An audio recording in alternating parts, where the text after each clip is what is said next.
Last weekend during NFL Week 5, 49ers rookie quarterback Trey Lance made his first ever NFL start. He did it on the road at Arizona.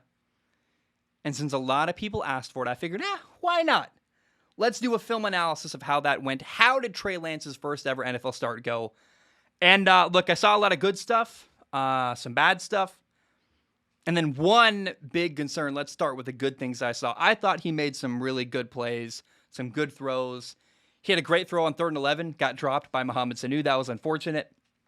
He also threw a perfect hitch route to Brandon Ayuk. It was like exactly where it needed to be, outside where only his receiver could get it. Beautiful location. And then, man, running around and extending plays. Trey Lance can do stuff that the 49ers' other quarterback, Jimmy Garoppolo, simply is not capable of doing. On his very first play, Arizona brought a 5-man rush. A guy came free off the edge. Trey stepped up in the pocket, avoided a sack, and then ran for 11 yards and a first down. Like, oh, man. Jimmy Garoppolo would have got sacked on that play. If that happened to him, that's a sack for Jimmy Garoppolo. Instead, Trey Lance, that's an 11-yard gain. I get excited watching that happen. Trey also had a really nice throw on the run to Deebo Samuel, 26-yard gain.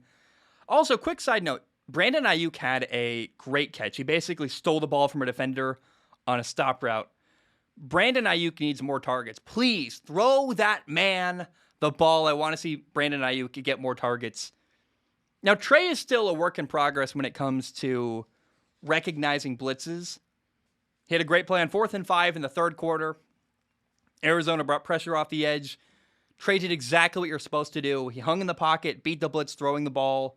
That's fantastic. However, at the end of the game on the 49ers' final drive, 3rd and 3, Arizona brought a 6-man rush. The 49ers only had 5 guys to block 6 defenders. Trey did not recognize the blitz. Trey has to know, we don't have the ability to block all 6 guys coming after me. He needed to find his hot route left in the flat. He had his tight end, Ross Dwelly, wide open. That's where the ball's got to go, and that is how you beat the blitz. Trey Lance did not do that on that play. There were also a few times where Trey Lance failed to find his check down. I think occasionally you see Trey a bit quick to leave the pocket and run around, and he had an interception on his very first drive where I thought that on the interception he probably should have just checked it down, although he had a running lane too. Like either take off and run or find your check down. The worst thing, if he runs it himself, he can point ahead and have his check down lead block for him. But instead, he threw the ball high and late to Travis Benjamin, and it got picked off. In the post-game interview, Kyle Shanahan, the 49ers head coach, said that Trey threw the ball to the right spot, just high. And there was a brief window, sure, where it was open earlier in the play, but I ultimately believe that Kyle said that to avoid throwing Trey Lance under the bus. Like, hey, let's not give the media any reason to be angry at Trey. Let's just pretend it was a high throw. I actually think Trey Lance didn't make a good decision there. And look, I hear you. The coach said otherwise, but I think the coach is protecting his player and trying to not throw him under the bus. Now, later on a 2nd and 16, Trey took a sack. It was a drive in the third quarter, and the sack really kind of killed the drive. And for some reason, Trey got really uncomfortable in the pocket. He tried to run. Instead, he should have just found his check down. Kyle Juszczyk was sitting wide open in the middle of the field. No need to square your shoulders and, look towards the line of scrimmage and run. What he should have done, stay in the pocket, slide up, keep your base steady, and find your check down Kyle Juszczyk. That's a moment where I think Trey Lance is looking to run a little bit early rather than hanging out in the pocket where you still have time. He also had a couple inaccurate throws. He missed a bubble on the goal line. That's a play where you got to throw to your receiver's upfield shoulder, allow him to make a cut upfield. Technically, it was catchable, but in the NFL, you expect more from your quarterbacks. You cannot miss on a bubble screen. Trey Lance did there. He also missed high on a key 3rd and 4 at the end of the game to Brandon Ayuk. The ball needed to be low at his numbers or down low where he can catch the ball and keep it away from a defender, right on his body, hopefully. Instead, Trey Lance threw it high up over his head. It's uncatchable, and that's a very unfortunate miss in a key situation.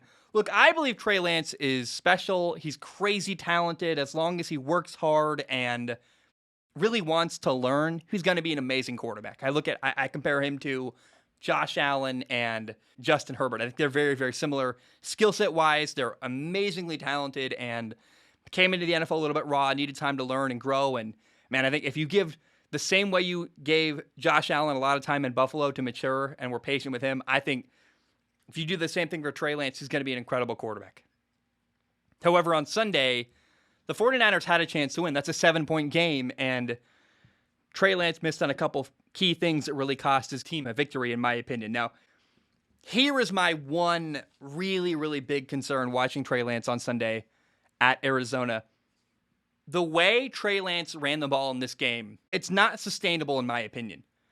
Early on, Kyle Shanahan made it clear he wants to use the power running of Trey Lance. He wants to run the football and have Trey Lance lower his shoulder at times. And look, I get it. Trey Lance is built like a battering ram. But that doesn't mean you should use him like one. And Kyle called a ton of designed quarterback runs right up the middle. And Trey Lance took a ton of hits. That makes me uncomfortable. We saw the career trajectory of Cam Newton where, I'm sorry, you can't take hits like that for years. Remember, Kyle Shanahan once had RG3 as his starting quarterback. And, that guy got hurt. Under Kyle Shanahan's watch, RG3 got injured and kind of ruined his career. It's really cool you have a quarterback who can run up the middle like a fullback, but I would be careful how often I use it. And I wouldn't want Trey Lance taking as many hits. And look, him running around, extending a play if you call a passing play, and Trey Lance runs around, that's fine. That's him creating. I love that. Especially Trey Lance running on the outside, that's fantastic. Now, he had a play where instead of running to the outside, he leaned back inside, took an extra hit. Like, I want Trey Lance to try to avoid hits if he can. But having a play where Trey Lance extends the play himself and gets to the edge, that's very different than a designed quarterback run right up the middle. I'm uncomfortable with that. Now, it's very cool. He's capable of that. But I would use that sparingly with Trey Lance. I would not. I thought Kyle Shanahan leaned on it a little bit much against Arizona. And I just don't think you can do that every week for 10 years and expect Trey Lance to stay healthy the entire time. It's not sustainable long term. Now, it may not be Kyle's plan to call games like that every week, but I watched Trey Lance take some hits during that first game that made me cringe and go, ooh, that may not be sustainable long term, and we'll see what their long-term plan is in San Francisco. Now, the last thing I want to say, I want to give a shout out to Cardinals defensive end J.J. Watt. He played fantastic. He blew up a couple plays. There was an early run on 2nd and 4 in particular where J.J. Watt had a huge tackle for loss. Shout out to J.J. Watt. That's a fantastic football player. And breaking down film for Trey Lance, I got to watch some J.J. Watt and go, this is some really, really good stuff by J.J. Watt.